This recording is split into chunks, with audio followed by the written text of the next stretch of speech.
And welcome to the Howard Eskin Show. The King speaks, whatever you want to say. Charles Barkley. I always say the King speaks because Charles doesn't like the fact that I just call it the Howard Eskin Show. Well, that's who I am. But whatever. A special night tonight for a special guest. Normally we're on Wednesdays. We're doing it live. Now you can see it from now until eternity. But we're doing it live on Tuesdays. And I'll get to my guest in a second. A special, and I'm like blown away with all the things that he's done. I knew he did a lot, but I didn't know he did a lot. And that would be James Brown. All right. First of all, let me thank my presenting sponsor, and that would be Stillwell Financial Advisors. Jeff Stillwell knows his stuff. The world changes so much with financial things. You want to make sure that you're set up down the line, down the road, and Jeff Stillwell can really, really help you out. He really knows his stuff. Great guy, and he's a great guy. Give him a call and just, kind of check it out and see what you think. 732-343-0813. All right. Coming up after James, there's so many things to talk about. There's a player who was a former Eagle who was cut. And I know there'll be people clamoring for him. Baseball has, I don't know if they're going to have the players play as computers. You'll get AI to be the players. They're doing something else to the game. We'll talk about that. And Drew Brees did not endear himself to Philadelphia Eagles fans. And I'm shocked. I'm shocked that there's not an Eagles fan that's going to like him. And before we get to James, let me tell you, and you only have a week left for this great deal at Audi Westchester. Whenever I go in there, I have fun, talk to all the people, grab a cup of coffee, grab something to eat, but only basically a week left for this sale for the electric vehicle, the Audi Q6 e-tron. It's $499 a month, which you're never going to get this deal again because the tax credits, for one thing, are going to go away after this month. The Audi Q4 e-tron for $399 a month. You'll need $5,295 down for the Q6, $4,156 down for the Q4 plus taxes and registration fees. Stop by Audi Westchester for more details. See the all-new facility. And I'm telling you, it's fun in there. And it's fun to look at a new vehicle, a new car. And they have pre-owned if you want that too. 1421 Wilmington Pike, but a great deal on the electric cars. And the inventory is very sparse right now on the electric cars at Audi Westchester. So I would not hesitate. The 2025 Audi Q6, $499 a month. The Q4, $399 a month. Check out AudiWestchester.com. And you want to shape up your property. Make it look nice when you have guests. And Piazza Property Pros can do that for you, whether it's a pool, whether it's a fire pit, whether it's a hot tub, whatever it is they can do. Landscaping, hardscaping, fencing, pool maintenance, build a pool. Don't hesitate because you want it to be ready for next summer. 25 years of experience.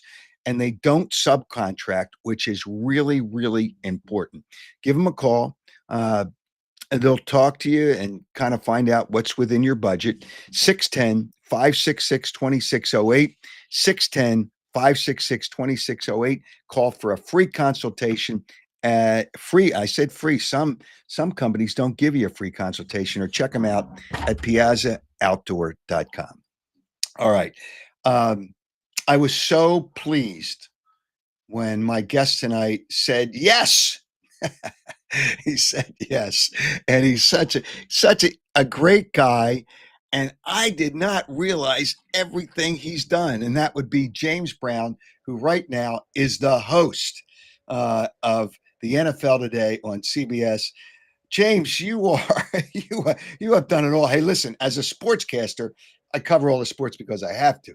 But you covered them. You didn't cover them. You worked them. I was surprised when I saw hockey. You worked hockey, you worked basketball, and I understand that, and we'll get to that.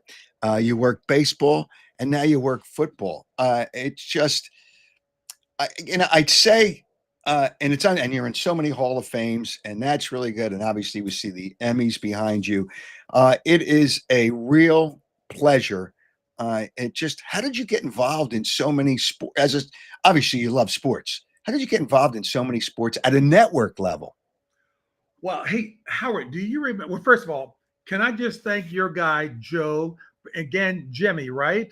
Genjemi, yes. First of all, can I thank him because he's working with such an old schooler. Even when people say, JB, do you know how to tweet? I think about getting like 12 pigeons with little scratches of paper to send a message that way.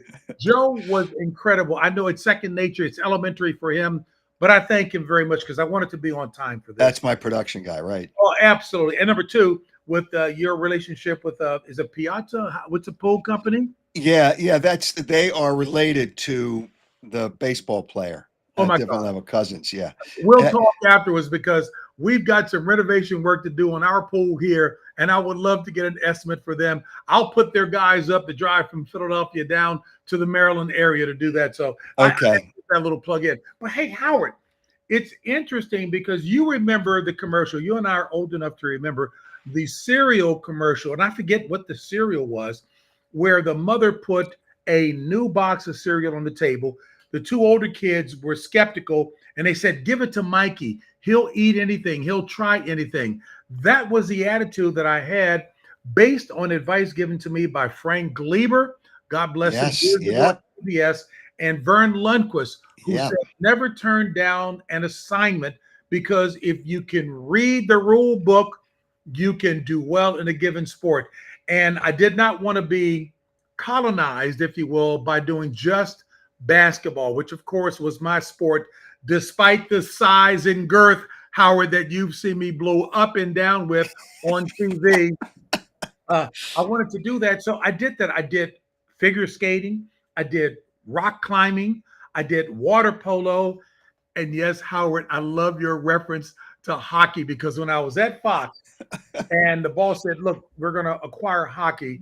And the research shows that they want to make more, have a bigger footprint in the lower 48, and that they could make it more urban. So we'd like to have you be the host. I'm like, are you kidding me? So, Howard, they introduced me to the national press after a summer of studying the rules and how to pronounce all of the names properly, and knowing that I would only do a pregame show, would not do hockey. You know, heavens, hockey announcers are the best in the world. All of the guys are asking me questions. JB, do you know what icing is? How would I explain what that was? They said, JB, do you know what a two-line pass is? Howard, I'd explain that. The third guy says, well, do you know how they substitute in hockey? I said, yes, line shifts. I said, fellas, look, let's take the veneer off of the questions. I get what you're asking. So let me be clear. No, hockey wasn't big in my neighborhood. And the Right. only thing I have in common with the sport is the color of the puck. But I promise you that I will be an excellent ambassador for the sport, and not even name dropping, because these are the guys who they really are great ambassadors for the sport, from Wayne Gretzky to Mike Modano. What was the big kid's name who played there in Philadelphia? Probably didn't pan out to be as good as everybody thought. Lindros, Eric Lindros. Yeah, Yeah. Eric Lindros, exactly. But they were wonderful in helping me to understand the sport so that I could represent it well. And it is one of the best experiences in person to see the how excellent they are on the ice. You know, the blades against the ice and all, and they're gifted athletes. So that was fun. All right. Well, you attended college at Harvard, so Mm, you're a smart guy. Obviously, you had to have some brains to get into Harvard. They just don't take great athletes. I mm. say great athletes, but you were all Ivy in basketball, from what I understand, at Harvard. Is that correct? I was. Hmm. Okay, so you played basketball, and didn't you try out for an NBA team? Didn't you make an attempt at a tryout for an NBA team? And actually, what you're flirting around the edges and talking about that from that experience really is what crystallized what my work ethic has been since then. Howard, I played basketball here at the high school level real quickly for the great Morgan Wooten at Oh DeMatha yes, High yes. School. DeMatha was one of the best and still is programs in the entire country. The year before I went there, actually a couple years before I went there, that basketball team defeated Power Memorial, which I don't think is in existence anymore in New York, and they beat the great then named Luau Sendor, aka Kareem Abdul-Jabbar, snapping that 71 game win streak of Power Memorial. I went there afterwards, but all the big guys that graduated, we had to play zone defense. I was in the middle. We still finished with a 27-3 record. And while I was blessed to get over 150 scholarship offers, my parents, God bless them, continue to drive home the notion, not atypical for many of us growing up in that era. JB, we want you to be the best student that you can get, can be, and go to the best college that you can get in. And when I got a letter from Harvard, I said, you know what? If I can get in, that's where I'm going to go, because I watched Bill Bradley and his teams at Princeton and how they did well in the NCAA tournaments. Jimmy McMillan and Hayward Dotson up at Columbia. So I'm saying, you know what? It can be done. It didn't materialize with us being the best as we should have during very difficult political times, political and social difficulties during that time. But I would still do it again. All right. So now you've been with, and I'm going to ask you how you chose football, but the NFL today celebrated their 50-year anniversary, and you guys, watch this, you guys got dressed up, and Hey, how did you like the Samuel L. Jackson hairdo there? Oh, geez, it was stunning. It was stunning. And you're being real polite, Howard. I love you, buddy. Okay, and then your coworkers, who I know, I don't know Nate Burleson. And look at Matty Ice. Now, Nate Burleson, we would have expected to him sartorial splendor and excellence is what he always displays, across the spectrum. He covers it all. But Bill Cowher and Matty Ice, oh my gosh. Well, Bill Cowher never had that much hair. I hear. Matty Ice was never, Matt Ryan was never, I don't ever remember him being blonde. Who decided in makeup to make him a blonde? And you know what? He said his youngest son, they've got twins and a young boy, I think 2 years of age. And his wife called up Sarah and said, oh my gosh, our youngest son is blonde. And if he ever decided to grow a mustache and hair out like that, thank you for letting us see what it would look like, because he ain't going to be like that. And that's me. She doesn't talk like that. I added a little twist to it. Yeah. Okay. All right. So how did you choose, James? How did you, with all the different sports, and you played basketball. So how did you really end up, and now you've been, 20 years with the NFL Today pregame show. I believe that's the correct number of years. How did you end up with football? No, and you're absolutely correct. And that 20 years, believe it or not, Howard, that's on my second go around. The first time at CBS, when I was one of the then young announcers, I was there for 10 years. Pat O'Brien, of course, Jim Nance, etc. Part of that young and up and coming announcer group. You will recall CBS had virtually everything. There was no way that they could maintain that kind of inventory with baseball, Major League Baseball, with the NFL, with college hoops, which they got in 1982, with all the sports that they had. But when they lost the NFL contract, which Fox won for that, I was just hoping to get on board as one of the lower team announcers, because I had started my play-by-play career at CBS doing all of the losing teams, Howard, to craft and hone my skills, because basketball, the NBA was there. I was supposed to take over the show that became Inside Stuff that Ahmad Rashad and I teased. Here, Ahmad Rashad was well known for football, of course, having played pros. I was for basketball, and we wound up switching, if you will, when we lost the NBA. So I had no choice that if I was going to stay at the network level, as my executive producer told me, you need to learn football.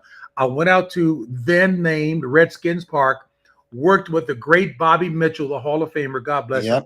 He taught me the game. My first football game I got to do with CBS was a game played at Tampa Stadium. Tampa was hosting the Atlanta Falcons. And they told me, JB, this will be your first opportunity to do it. Just call a clean game. Don't try to get fancy. Keep it basic. Howard, I went through the first half, and I'm thinking, man, football is not that difficult. Howard, cockiness or complacency leads to that precipitous slide down the abyss. So come third quarter, I made the mistake when I was talking about James Wilder, a running back. He's at the 40, he's at the 45, he's at the 50, he's at the 55-yard line. He's tackled at the 55-yard line. My Uh-oh. producer got in my ear, JB, there's no such thing as a 55-yard line. Go to commercial. And then I made the mistake. I was supposed to look at the TV monitor that we had to make sure the time was correct. I was so shook up, I looked up at the stadium clock. It was incorrect. I didn't know that. I said, we're going to step aside for a quick timeout with 8 minutes and 99 seconds left in the third period of play. We'll be back. Compounded the mistake. Thank goodness when we came back from commercial, my buddy Dan Jiggets, who played pro football in the USFL and with the Chicago Bears, he said, for those of you who heard JB say 8 minutes and 99 seconds left in the third period of play, he just wanted to see if you could do the mathematical conversion to realize he meant to say 9 minutes and 39 seconds left. But you know what? Thank goodness that game was only being televised to the TV truck under the stadium and the local Piggly Wiggly store around the corner, and they gave me opportunities beyond that. I never made that mistake again. You know what? I'm going to give you a quick story. Jim Nance, who is beyond excellent in what he does, and he obviously does so many sports. Back in, I believe it was 1985, I saw a tape of Jim. I was working at Channel 3. I was a sports director, which at that time was NBC. And I saw Jim Nance's tape, and we were looking for a weekend guy. So I got in touch with him. He came to town, came to Philadelphia. We spent the day together. And I thought, this guy is really good. He's really good. And our news director didn't think, I don't know he's good enough for us. Really? Yes. Jim will tell you that if you ever talk to Jim, he'll tell you the story. He remembers it. So I've stayed in touch with him for a week to 10 days. I said, Jim, I'm still trying. 3 weeks later, after he got turned down for the job, he got the job with CBS. And what did the news director say then? The news director he had lockjaw. He had lockjaw. No, Jim Nance, he was superb then. You remember Roy Firestone. Absolutely. Roy Firestone, Jim Nance, myself, and Pat O'Brien, and a few others who were auditioning for jobs at CBS when they were making a decision to take a lot of what Brent had been doing to spread it around. And then he left, of course, from there. There was no question that Jim Nance was excellent. Still is. He is the face and voice of CBS. And the guy is just superb. Look, when we had Brent Musburger on last week, I saw throwback show, Howard, his recall is second to none. He's 86 years of age, and he was on point, did not need a script, did not have a script, and was just sensational. But I saw that firsthand when I was at CBS the first time around for 10 years, and working many events with him as a sideline reporter. Well, as an aside, Jim Nance, the tape he did a studio show for BYU football. So when I saw that and I see the way he did an interview, I never consider an interview. It's a conversation. Absolutely. It's a conversation. If you do an interview, then it's boring. I'm with the pro right now, which is exactly, we're having a conversation. So when I saw that tape, I said, this guy is good. I just love the fact that he treated it as a conversation. Now, I obviously what's happened to him is sensational, and we stay in touch, and he's just I can't say enough good things about him. Now, we have somebody in the chat room that asked the question, and I'm going to pass it along to you. Who were some of your influences, mentors in broadcasting? Well, in local television, the names they wouldn't know, they're more than likely in Philadelphia. Jim Vance, who was a local news anchor with NBC. I remember in Washington because knowing George Michael, and Jim Vance was the anchor there at WRC. Right. And they were sensational. He took the time to take me out to lunch to give me some encouragement when I was the analyst for the then named Washington Bullets. Clearly, Glenn Brenner, who was, I think, the first $1 million local sports anchor who I worked with at the CBS affiliate in Washington, D.C. So I don't want to interrupt you, but go ahead, I don't want to throw Glenn this. Brenner, Glenn Brenner, I worked with at a rock and roll station when George Michael was a disc jockey at WFIL radio. Love it. He was doing news, and he was driving the Prize Patrol. It was called the Prize Patrol when you followed people. So I knew Glenn, and may he rest in peace.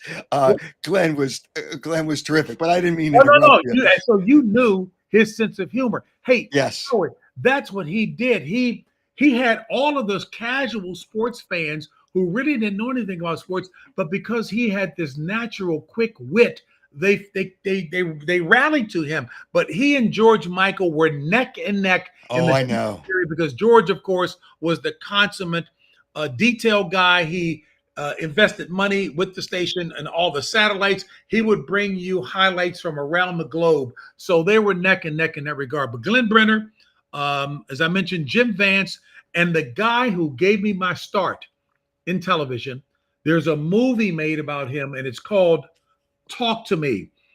He was in when the riots broke out around the country here in DC. The two people who kept the calm, tried to keep as much calm as possible, were Petey Green, who had his own show in DC, and James Brown, the soul singer. Those two got on the radio and on TV to keep things as calm as possible. But those were the big names of people who got me started in terms of encouraging me. Clearly, I owe an awful lot to the people at the CBS affiliate who gave me my opportunity. Ron Townsend, who was a general manager, Sandra Butler-Jones, a program manager, and Endicott, Betty Endicott, who was a news director. They gave me my opportunity to learn and cut my teeth in a top 10 market, not having known anything about television. Mm-hmm. There's actually somebody remembered the color of the Prize Patrol here on the chat line. It's just crazy. And I want to thank Chris for the question, because obviously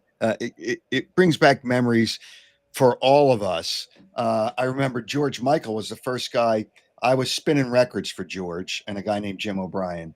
And I came back from a Phillies game, and they were raising money for charity on the weekend. And I started talking to George, and he says, I'm going to put you on the air. And when he heard me talk about the game, he said, that's really good. George offered me a job in Washington at one time, but that was later. That was after I had a TV job. But the other guy, George Michael, who was there, or Jim O'Brien, who was there, said, you should be in TV. And I said, nah, I'm not comfortable with TV. But it's amazing, the things you remember back that kind of grow, that the way you grew through the business. And it's so interesting to people. You just hope. And I spoke to, and I explained some of these stories. I got a doctorate last year at Goldie Beacom College in Wilmington. Congratulations, Howard. Wow. Awesome. Thanks. What I tried to explain to those people is I came up from just a little guy making $1.60 an hour at one time at one of my first radio stations. And I didn't care. All I cared about is getting better, keep on working my way up. And if you just have that, you will get there. You might not go the road that you want to go, but you will get there at some point. You just got to be responsible. And don't you appreciate the road to the top, if you will, and all that you had to learn? Hey, look, that entailed me, as you were teasing, and I certainly took it for real, doing hockey, doing figure skating. I mean, figure skating. One of the toughest interviews I've ever done was with Nancy Kerrigan and Tanya Harding. I mean, these were two like diminutive athletes, but you could cut the thickness in the room when I was doing that interview. This is when I was with Fox. It was absolutely the toughest. But coming up that road helped me to be prepared for opportunities like working with 60 Minutes. But that was a result of working on Bryant Gumbel's HBO's Real Sports with Bryant. Yep. One of the best. Certainly, I learned a lot from him. He and Ted Koppel, who I took notes from at the national level and got to become friends with, taking notes from them to see how they perform their craft. And one of the best things I think I learned that I passed on to younger folks today is if you understand and internalize and excel in the mechanics of a broadcast, whatever role you have, whether it's studio host, if it's sideline reporter, if it's play-by-play, master the mechanics. You can cover anything, entertainment, politics, news, or sports. You can cover the gamut with that. And certainly Nate Burleson is showing that on our show, a gifted young guy, to say the least, who brings a lot of, suave and intelligence and an understanding across the spectrum from young to old. You can do anything with that backdrop. Yeah, there's no question. It's just you work hard, you're responsible, you do things, and you can do anything. You really can. All right, let me get into the nuts and bolts of football. The Eagles didn't play the cleanest game. Mm. I said they were fortunate on Sunday, and then the fans just jump all over me. But Hold on, what did the fans say to you for how did they jump on you for how? they won the game. I mean, they came back and they won the Oh, I game. see what you're saying. Okay, Yeah, go. they came back and won the game. Well, there was a touchdown taken away, and you guys get to see in the studio. You guys get to see all the games. Obviously, you're watching them after the pregame show to do the postgame show.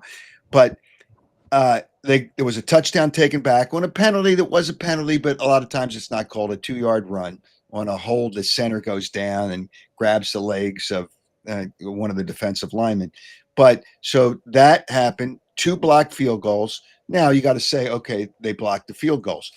But you also have to say, once they got a 1-point lead, the other team drove right down the field to about the 25-yard line, and they needed a stop, and they didn't get it. And then the blocked field goal happened. So they jumped on me. Well, they were fortunate. Hey, they won the game, and I get all that. But how did you look, or how do you look at the Eagles right now? You know what? First of all, Howard, and I'm not saying this to be gratuitous, platitudinous, any of those things. Look, you've probably forgotten more football than I'll ever know. No, and I'm not. I'm being very honest. My role is to make certain I understand the big picture. I've been an athlete, including in the martial arts and baseball and all. So I get what being an athlete is all about. The Eagles are the defending Super Bowl champions. They're going to get the best punch from everybody they play. Period. That's just the name of the game. However, I've learned enough from coaches I've worked with and players, sharp ones that have to understand, even more so in today's football. The rules are different. Preseason, they hardly play the starters for various reasons, injury, the kind of money they're making, etc. They hardly play them. So Bill Cowher, Tony Dungy, the coaches I have a lot of respect and relationship with, by the way, both of them having worked on Marty Schottenheimer's staff, God bless them, from the Kansas City Chiefs. Their point is you're really learning your team, number one, or in this case, developing some consistency and unity because the guys haven't played. So they're going to look a little disjointed, lacking the continuity and the sharpness that they would at the end of the season. So the first month of the season, Bill Cowher said this specifically, his aim was, and then he presented the stats to show me over his 15-year career of coaching the Steelers that the numbers bore out. He wanted to be 2-2 at the end of the first 4 weeks of the season. 2-2 because you're learning about the team, but you still have to win. The fans are so much more knowledgeable now. They know if you start 0-2, that there's a 25% chance you can make it to the postseason. 0-3, a 2% chance of making it. So you still have to win while learning what you have. And I did listen to the defensive coordinator's press conference a little bit ago as well, too. The fans are a lot smarter and sharper, but the bottom line is I think offensive coordinators, defensive coordinators, head coaches are some of the smartest in the league, even if fans don't give them that credit. So the bottom line is the Eagles are going to get the best shot of everybody they play. But here's the deal. John Madden told me this, and I forgot it last year when somebody pressed me on TV to pick a winner between Kansas City and Philly. How could I blow this? I said, okay, Kansas City, because they were the defending champions. Coach Madden said, you build a team from the inside out. You need the Broad Street bullies, pun intended, on both the defensive line and offensive line. Everything else builds around them. Guess what? They still have that, even given that the Eagles are in last place right now in terms of their run defense. That, excuse the vernacular, that ain't going to be the case throughout the rest of the season. They will adjust, but they still have got the baddest boys in the trenches right now, and everything else. Jalen Hurts may be criticized because he's not a prolific. He does whatever the team needs. Saquon Barkley is still there. The wide receivers who did come through down the stretch with both Brown and Devontae. Look, they're still going to be in the mix. And don't forget, now people may criticize on a national level, the coaching staff knows what it's doing. So until they get dethroned and look horrible, I still can't bet against the Philadelphia Eagles. Okay, well, the fans are just beautiful. Last year, after 4 games, they Okay. were ready to fire Nick Sirianni. Of They were course. 2-2. Of Okay. course. Okay. Now their target, it's usually the quarterback or the head coach, but now their target is the offensive coordinator. And I think Kevin Patullo is a very sharp, intelligent guy. Yes. They talk over in their meetings with Jalen Hurts and the other offensive coaches and the head coach. The meetings used to be on Thursday. I don't know if they're still on Thursdays, but whatever. They talk about what Jalen's comfortable with, what they think will work, and they go through all that. And now the fans, because there's not the success that they see, and the reason the Eagles opened it up the second half, that's not the way they want to play. They opened it up because they had to. Because they're down by so many points. But it's amazing how the fans just bury this offensive coordinator, and I think he's a really sharp guy. It's unbelievable. I second that. Patullo, look, he has what it takes. All he's going to have to show is that he's got the Philly grit and toughness to weather the storm. Same thing with what the folks are going through there in New York. Hey, look, they were all over Brian Dable and the rest of Start the Kid, Jackson Dart. Hey, Howard, you know the game exceedingly well. So my question is, and it still pertains to the Eagles, but I'm using the Giants as an example here. What was the game plan with Russell Wilson all along before, and when was the game plan originally constructed to say we're going to develop Jackson Dart and bring him in at this point in time? Is this what the game plan was? So, or is it now time to take and break the glass and pull out the hatch, the hatchet, if you will, because if a fire, you got to tear the door. Is that, well, what happens? This is a tough stretch they've got coming up the next 3 games. Suppose it doesn't pan out. Are you running the risk? The kid is tremendously talented, but there's a lot more that goes into the assessment of whether or not this is a time, but fans play a large part in that role. I like the philosophy that Green Bay has been running for years. They bring in a talented quarterback. Howard, you remember it years ago, the starting they draft the quarterback with the intent of starting him. He carried a clipboard for the first 1, 2, or 3 years before he got in. That's what Green Bay has done first with Brett Favre. When he was behind Don Majkowski, and then when Aaron Rodgers came in, he was behind Brett Favre. Jordan Love, the same kind of thing. And look at the success that they're having. I may be old school, but that template seems to work. Give Mr. Patullo an opportunity to weather the storm, because you know what? Everybody is shooting for him, and I think he's a talented, smart guy. And as long as the owner, Jeffrey Lurie, Harry Roseman, and the rest of the company know they got the right guy in place, fine. Let me close with this. Chuck Noll, I'm going back just to substantiate this. Chuck Noll, when he was made the head coach by the Steelers, his first year, he was 1-12, 1-13, Howard, the number is. And at the end of that first year, the reporter was asking Mr. Rooney, hey, are you going to fire the guy? He clearly hasn't gotten it done. Mr. Rooney's comment was, I now know even more so I've got the right guy for the job. What do you need for that? Because he weathered the storm. He stayed with the plan and the process. He's going to be okay. 4 Super Bowls later, I think he knew what he was doing. 3 coaches in 57 years or whatever, he knew what he was doing. Tom Landry, the same thing in Dallas, starting off slowly. Joe Gibbs here in Washington, 0-5. If you hire the right guy, let them get their feet wet and show that they earned that position, and let's see what happens over the long haul. The toughest challenge for the Eagles in the NFC would be who? I know it. You know what? I guess, why am I taking so long? And it's not just because of what they did last night. I think the Detroit Lions will be the deal. The Lions, hey, Howard, I would love to hear your thoughts too. They showed me something going into Baltimore last night. They are a reflection of their head coach. And oh, by the way, after game number 1, the new defensive coordinator in Detroit was skewered by the pressure. Yes. Howard, it's one game, Howard. You wait to see how things shake out. What the team that I saw that performed last night, they showed me something. And you know what? When the tide turned their way because they continued to play, because it was neck and neck from that point. A great game from a fan standpoint, but they showed me resilience, toughness, and a comeback mentality and got it done. That's what's going to happen over the long haul. Howard, who would you say, sir? Tell me.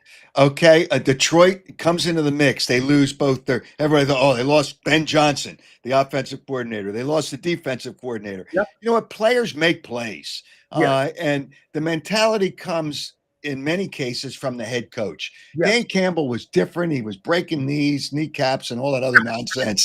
He was doing all that, but who cares what he says? You got it. The players. Here's where I think a head coach wins over his players. You have respect for your players, and they really love you. Yes. And if you get both, they will go through that wall, and they're going through the wall for Dan Campbell. Now, I wouldn't have said Detroit. I would have said Green Bay until Cleveland beats them, and then I say, wait a minute, are you gonna? Is there a formula for love? I don't even know, but. Kevin Stefanski, actually, I texted with him briefly today, but I didn't get into particulars. But that was a big win for Cleveland. They were cooked if they didn't win that game. Hey, So that defense, that defense for Cleveland, despite their record, has been playing. Miles Garrett is a beast. Unbelievable. They're feeding off of him. You talked about everything I heard you talk about when you mentioned Detroit. Hey, Howard, you're right. They get their oomph and determination and inspiration from the head coach, because after game number one, going into game number two for Detroit, here was the punchline with Dan Campbell when he was talking to his team. He said, fellas, you all know that I love you, and we can get after all of the ridicule from the first game. He simply said, do you have my back like I have yours?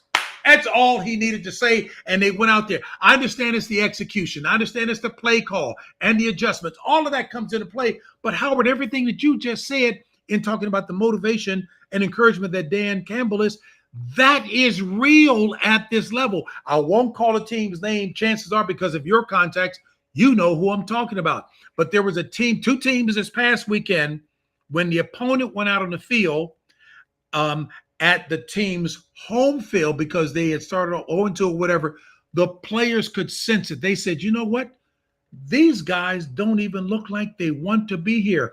We're talking about the third game of the season. I know. Now that, and of course, they went on to win and smoke them, because it is about being motivated as well. Okay, well, the other two teams, Green Bay, Detroit, Green Bay. Okay. I still think the Rams are a really good team because I think they have a really good coach. Yes, an exceedingly good coach. Go ahead, Howard. Okay, so those are the two. You kind of put them in the mix.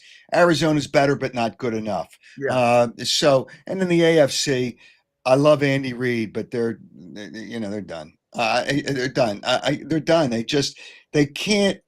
They can't generate enough on offense, and you lose a lot after you lose players because they go elsewhere after you win Super Bowls. But and the kid with Kansas City, I mean, gosh, Rashee Rice is still out, being not until after week 6 when he comes back.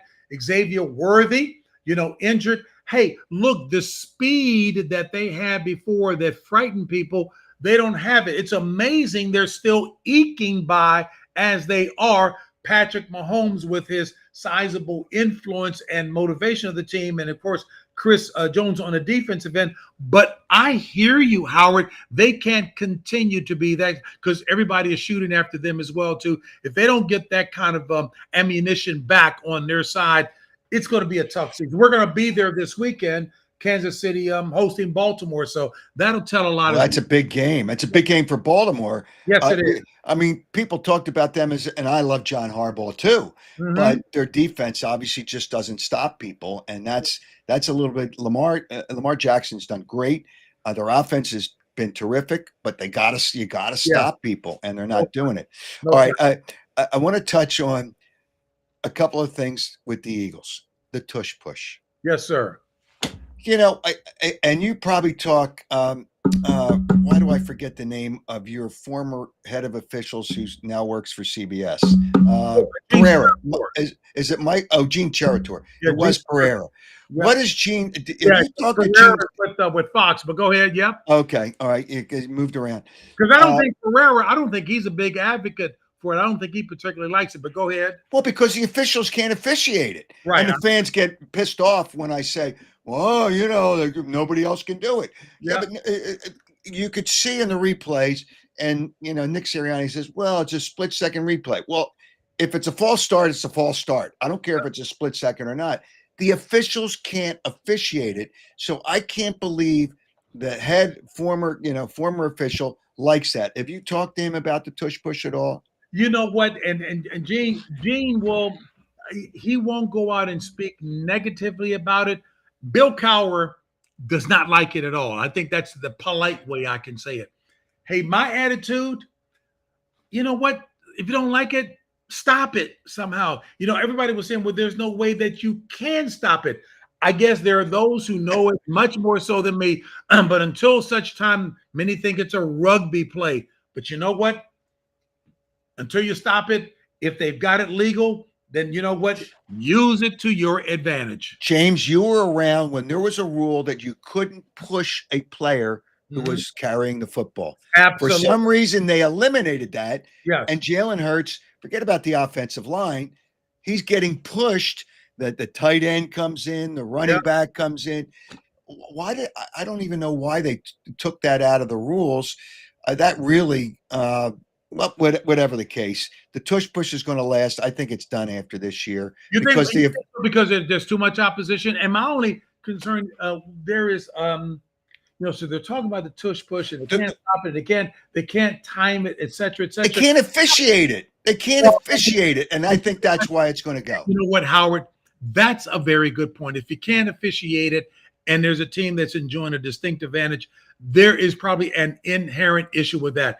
Thank you very much for driving it home to me for the third time. If you can't officiate it, why give it? No, that's a good point, Howard. All right. So you mentioned the guy. First of all, before I mention the guys you work with, you brought up John Madden.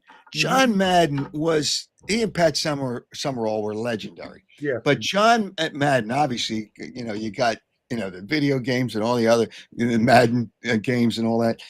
What was it that you remember, whether it was, you talked about a little about his influence, about John Madden, that you will never forget? Hopefully it's wrapped up in one. His passion for the game was palpable. He loved the game and was a guardian of the game. That was reflected in his enthusiasm. Number two, what I remember about him is Pat Summerall. Pat Summerall was the perfect host, co-host, whatever you want to call, because the original decision was between Vin Scully of baseball fame and Pat Summerall. Vin Scully is one of the all-time greats forever in baseball because he could tell stories, the yarn. So, and he was superb at it. But that would not have given John Madden the room to do what made him such a big personality. Pat Summerall gave him that room. Pat Summerall was one of the best wordsmiths ever in sport. John Madden can go bombastic talking about a turkey. I'll never forget this, a Thanksgiving game. They've got the turkey up there. John Madden is patting the turkey. He's rubbing it. He's caressing it. He's putting stuffing inside the groove and all of that. And Pat Summerall simply had a line to say, I think that turkey is pretty warm without going into the oven already. But that Pat Summerall is wonderful. So it was the pairing, and I want to give him his flowers because he was superb. But Madden truly protected the sport, loved the sport, passionate beyond days. And you know what? You would never, ever hear him really negatively criticize a guy. He would find a reason. If a play didn't work, while most people would probably criticize what wasn't done, he would give the credit to the offensive player, say, who maximized his advantage over that. Here's the closest that John Madden ever came to criticizing somebody. You remember this. Jim Everett, quarterback, right? Remember the phantom sack? Howard, you remember this. All Madden said simply was, with a lowered register in his voice because you could feel his disappointment being a football purist. He simply said, "You can't do that. You can't do that." That was as much as he said. And the way he traveled was amazing.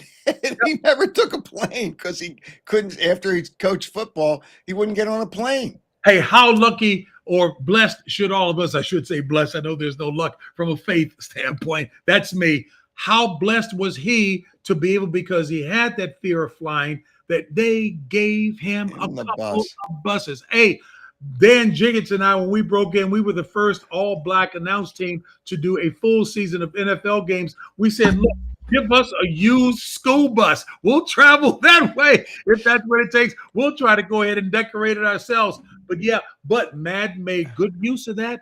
One, he treated his professional chauffeurs like they were family. He treated them superbly with respect. And number two, he used those long trips to be totally immersed in having done all of his homework to know each and everything about every team and every player. When he got to that host city, he was ready. Okay, working with somebody that works well with you is important, obviously, Summerall and Madden.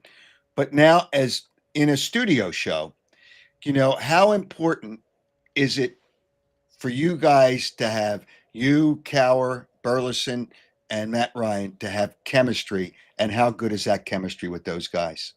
You know what? I forget how the expression went. Somebody said that you can't create chemistry, it happens.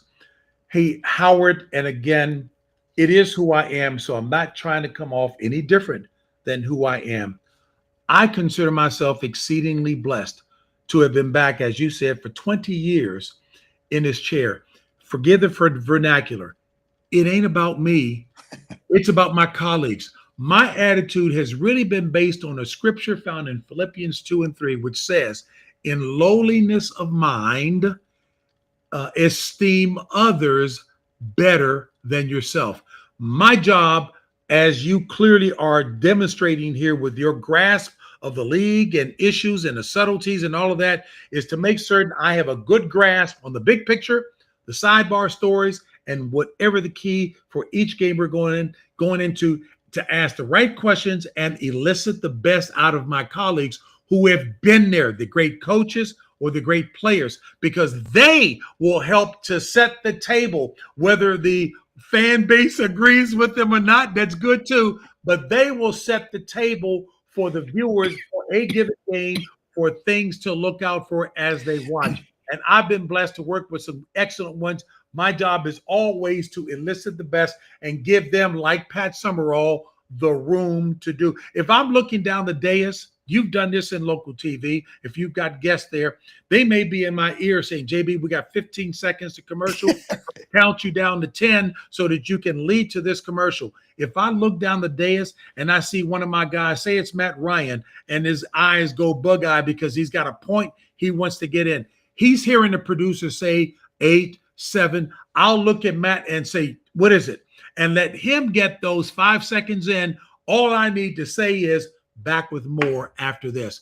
Give them that time, because then they'll know I am a true teammate who's looking to make sure they look good and give it their best so that the audience goes into the game well prepared. Does that make sense, Howard? Yes, it does. And, when you talk about when you ask a question, Larry King, we all remember Larry King.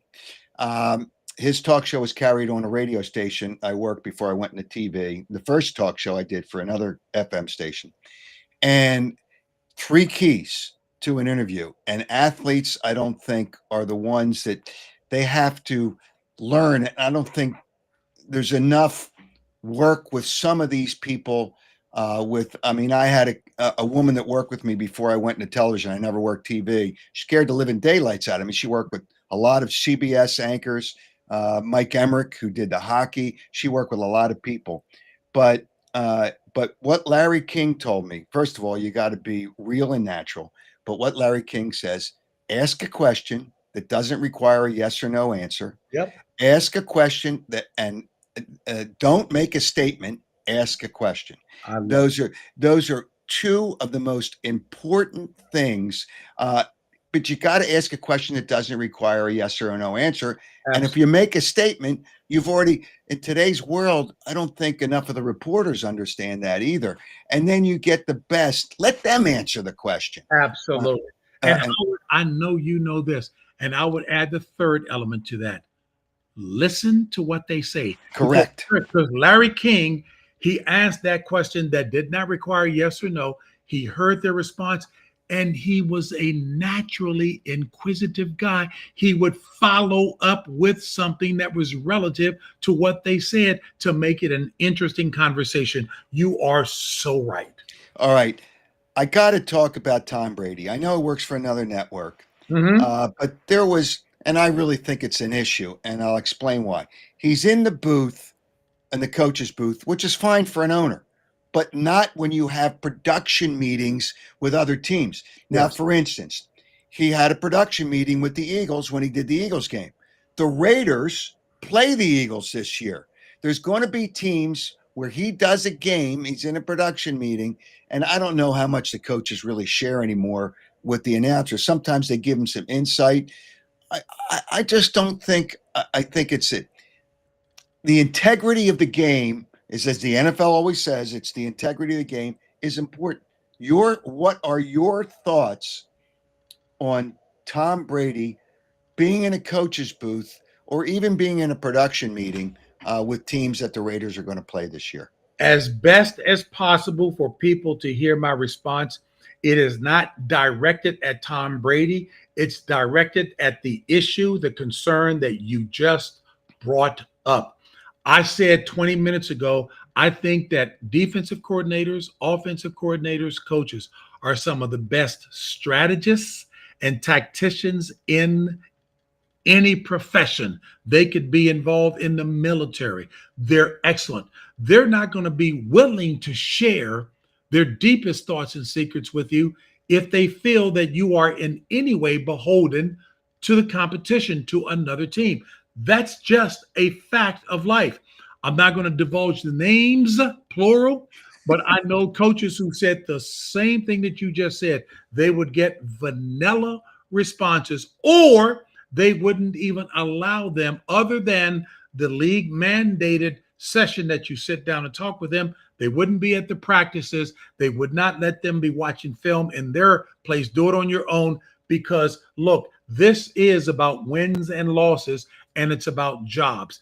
And that's really fair, and I get it. All right, I'm going to ask you one baseball question, and then I'm going to ask you all the things that you do outside of what your job is to help people. Robo umps. Why don't they just have AI people play the game? Just have artificial intelligence play the game. What are your thoughts on robo umps in baseball?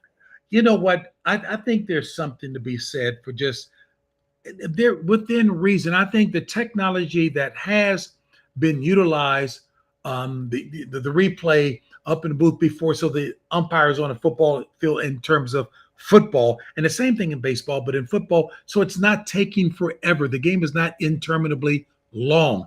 No, you know what? There's something to be. Terry Bradshaw, here's the best answer I can probably give. Terry Bradshaw was saying before, he was okay with the umps making mistakes, not as long as they were game deciding on a repeated basis that was clearly obvious. It's a part of the sport. They're okay with that, you know. I'd like to see there. I think we probably got just about the right amount right now in tennis. If the ball, you know, if it needed a replay assist in terms of did the ball hit, because you're only going to see so much sitting from the umpire's chair Yep. far away. I get it.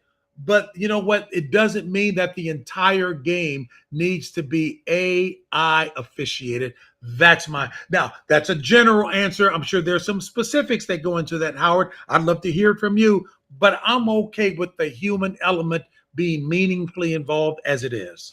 You know what? On that point, I love the human element because that's part of the game. That's part of in baseball. You Mhm. try to engage fans, and there's a call by an umpire. They've taken it away on the bases because there's replay. Okay, you want to get it right, but I want the manager every once in a while to go at it because it's the emotion of the Yeah, game. It energizes the fans, and yes, saying, "Hey, manager's got to get out there and give him his 2 cents, even if he gets thrown out of the game." right, right, It just right. the batter can challenge the umpire, the manager can't, but the batter can complain, and you get a little interaction. It's part of the game. I just Absolutely. and it's like using a computer to decide who pinch hits and who doesn't. And pitchers don't go more than 6 innings. It's Steve Carlton, the year he won 27, had I think 20 some complete games. Mm, It's just wow. why these guys with better medicine and better training can't go, but they're taking that part of the game away. Yep, they But sure. I don't want them to take the human element away from the game. And you mentioned the human element. That's important for people to understand. You got to have a human element to the game. The game's not played by robots. It's played by people and officiated by people. So Now I think in the NFL, some referees are afraid to make a call yes, because they know yes, it'll go to replay. yes. And And they don't want, and the human element there is they don't want to look foolish, so they're hesitant to correct. wait for either New York to step in. Hey, I'm sitting on the front pew while you're up in the pulpit preaching, and my response to you is, Amen. All right. With that being the case, I'm glad you've been so patient because it's a virtue, and you No, no. very virtuous. First of all, I'd like to do this once a week with you. You step me. First of all, you're all on top of it, and one had better be sharp when they come on your program. And again, you got a patient. What did you say, Mr. and Jamie is? He's your what now? My production guy, he's You know the what? technical brains behind Well, this. he represents you well, so that was a comfort level coming in. Go ahead. Okay, that's great. It's just, but I know you do a lot of things to help people.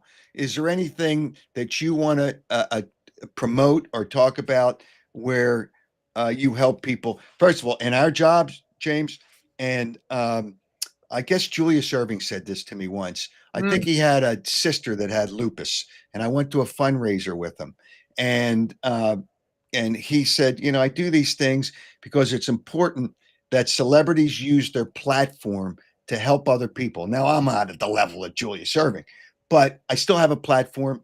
I raise absolutely. money for SPCA's, the Eagles Autism event. I've raised over $700,000 for their autism. When I can help, I always try to help, and uh, that's what I try to. But I know you do that too. Forget about me. It's about you. No, no, no, Uh, no, no. I'm glad to hear that you're using that platform as you do. Howard, I maintain we are supposed to. Your good friend, my friend, your good friend, my friend, Charles Barkley, and we had the conversation because I didn't want people to take it wrong.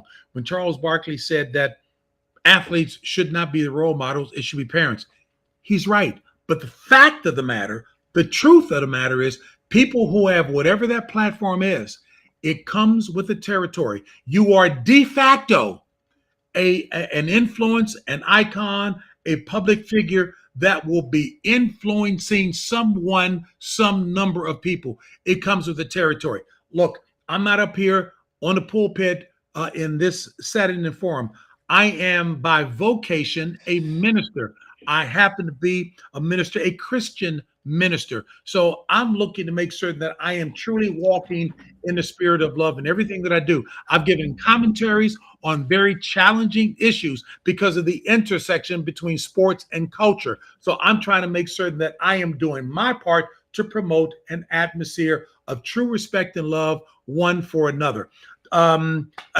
Fred Johnson, the offensive lineman with the Eagles. I'm loving what he's doing. I forget what is the name of the group there. I think it's called Mighty Riders, what he's doing. Here he is going out there because of his grandfather's influence on him to encourage people. He says, look, if 10 minutes of my time inspires someone to become a better student, be it in reading and writing, and he's modeling it himself in terms of the literature that he's reading. The book that he's reading right now is called, what is it called? Is it called Inspired Excellence or something along those lines? Fred Johnson is I admire him. Yeah, they've got bigger names there. Fred Johnson is making an impact on people for life. I've done some work there in the Philadelphia faith community with Dr. Alan Waller over at oh gosh, the name of the church over there. It'll come back to me. But so I've done things there in the city, and I'm loving what they're doing. I've been able to minister at a couple of churches there. That touches my heart because I want to impact people for the long term. That is what's so very, very important to me. James, I'm going to close with this a comment from one of our people here, Pat Milligan. James Brown, a Hall of Fame person that has been the sports voice of multiple generations, continued success, God bless. And that was a comment from one of my people that are listening to the show. And it's just, it's important. And I'm telling you, I have fun doing these shows, but I really, really had fun tonight. I really did have fun. It's just you. I'm telling you, it's a conversation. It's fun. It's just, and I can't thank you enough, James. And hopefully, I can get you back on in the future. Well, first of all, I appreciate it right now. And if I did not remember Enon Tabernacle, which is where Dr. Alan Waller is, I would be banned from Philadelphia. So, you know what? I wouldn't want to be banned by a pastor as opposed to a tough Philadelphia Flyer, Eagles, Phillies fan. So, yeah. But, hey, Howard, I had a blast talking with you because you know what? There's no pulling the wool over your eyes because you've been there, you're well connected, you know it well, and the respect is there. I hope I get an opportunity to do it with you again. And maybe we'll talk a little deeper about hockey. You know what? I want to hear your hockey. Who's going to win the Stanley Cup? Hey, you want to talk about some tough players. Hockey may be number one. I thought it was boxing. I was blessed for 10 years to be the host of Championship Boxing on HBO, engaged in the martial arts. Nobody tougher than hockey players. I'll never forget, I'm working with Dave Maloney when I was doing the NHL on Fox, and Eric Lindros went out in the first period with some kind of injury to his elbow. He didn't come out on the ice in the second period, and Dave Maloney is like, well, where's Eric Lindros? I said, Dave, he injured his left elbow and he fired back at me. He's got a right elbow. That is no excuse. Hey, look, hockey players are no joke. I have big respect for them. Okay, James, I loved it. I'll love it again. And I guarantee you, you're going to be on with me again. I can't get enough. We could go on for hours. It's so much fun. Fun. If you're not having fun, you're not trying hard enough. And I always try to have fun. And if I'm not, then there's something wrong. Thank you. Thank you. Thank you. Thank you. Thank you. Thank you. And I'll be talking to you soon. Thanks, James. Say hello to your boys on the show. I sure will. Great. All right. Hey, James, have a great night and a better day tomorrow. Thank you. All right. Thanks. James Brown, what a special guy. He really is a special guy. And I hope everybody enjoyed it as much as I did talking to James Brown. But I also, as I always do, want to thank so much our presenting sponsor, Stillwell Financial Advisors, Jeff Stillwell. He is sharp guy. I'm telling you, if you haven't made some kind of contact with him, if you want to try to take care of your financial future, I'm telling you, what are you waiting for? Jeff Stillwell, 732-343-0813. Also, less than a week to go. Maybe just about a week to go on this sale. The new 2025 Audi Q6, the e-tron, the electric cars at Audi Westchester are on sale. $499 a month for the Q6. And for the Audi Q4 e-tron, $399 a month. Great deals. You're not going to get them after this month. You will not get them. So don't hesitate. For the Q6, $5,295 down. For the Q4, $4,156 down, plus taxes and registration fees. Stop by Audi Westchester, get more details, have fun. 1421 Wilmington Pike. Special offer, as I just told you, and the inventory is not going to last long. The 2025 Q6 e-tron for $499 and the Audi Q4 e-tron for $399 a month. Check out AudiWestchester.com. And Piazza Property Pros. How about James Brown wants to get in touch with him? I'm going to pass along their number. And he'll drive them down and work down there and see if they can't do the Washington area. It's about a 2-hour drive, but it depends on what James wants to do. But these people will do it right. Piazza Property Pros. Piazza Property Pros, 25 years of experience. They don't subcontract. The work's done by their skilled team, including excavation, hardscaping, fencing, landscaping, pool maintenance, build a pool. They can do it, and they can do a great job on time and within your budget. Call 610-566-2608 to schedule a free consultation. That's 610-566-2608 or visit piazzaoutdoor.com to learn more. Piazza will get it done for you. All right. There's some things. First of all, I want to take care of the winner of the Chickies and Pete's gift certificate from last week, Ray Fitzgerald. Congratulations, Ray. The question was, what teams really were in a desperate situation this last weekend? Kansas City and Houston. Kansas City won. Houston lost. Houston's done. But nonetheless, Ray Fitzgerald was one of the people that answered that question correctly. And Ray, you win the Chickies and Pete's gift certificate. Now, what we're going to give away today, and I'll come up with the question shortly, is a Ryan Howard autographed baseball. When I ask the question, now submit your answer by midnight on Friday, September 26th to howardeskin.com. We'll announce it on the show Saturday, September 27th. And the show is at 8 a.m. We did the show tonight, Tuesday, and we're going to replay it on Wednesday. And you could see it all the time on YouTube anyway, because I wanted to fit it into James Brown's schedule. And I'm so glad I did, because he was really a great guest. You can watch it live on X, Twitter, whatever you want to still call it, Facebook, Instagram, YouTube. Subscribe to YouTube, and you'll be notified when the show comes up live, and you can watch it all the time. So we'll have an answer for that too. And I'll come up with a question. I got to come up with a question. Actually, there's a couple of things. Couple of things that we could deal with the question. All right. I do want to mention a couple other things. C.J. Gardner-Johnson released by the Houston Texans. And that was Tuesday, which is today, but Tuesday. And the Eagles fans are going to be clamoring.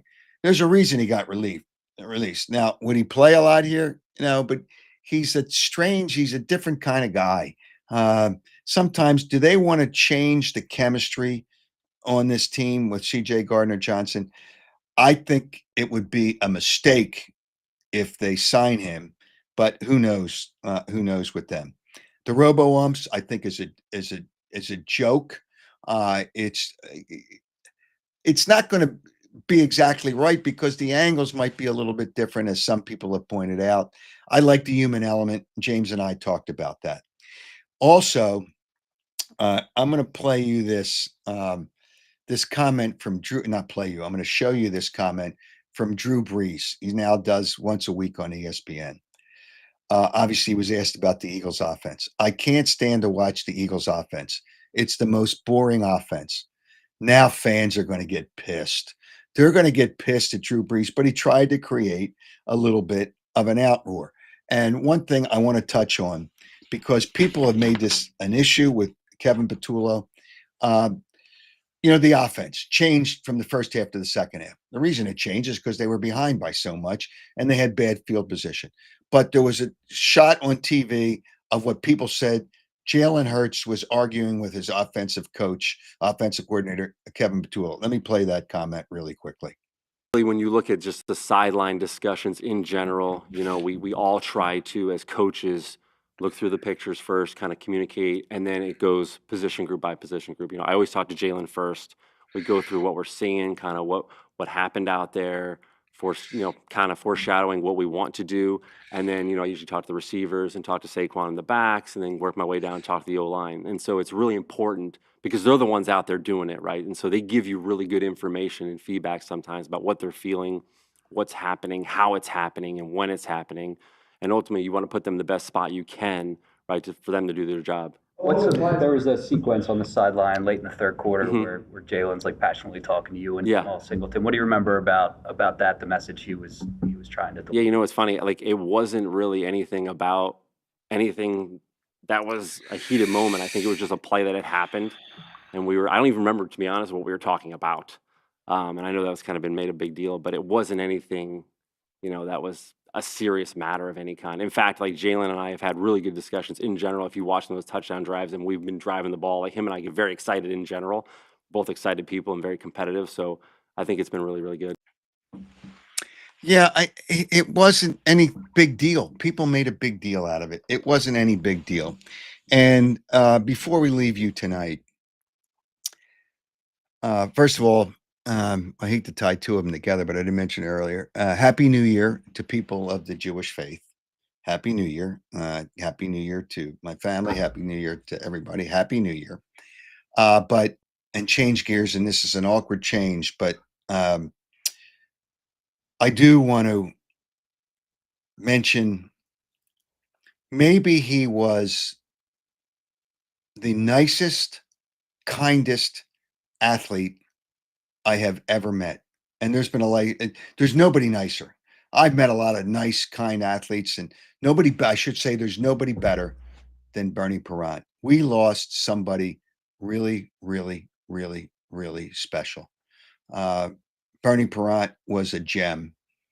He was great with people, great with everybody.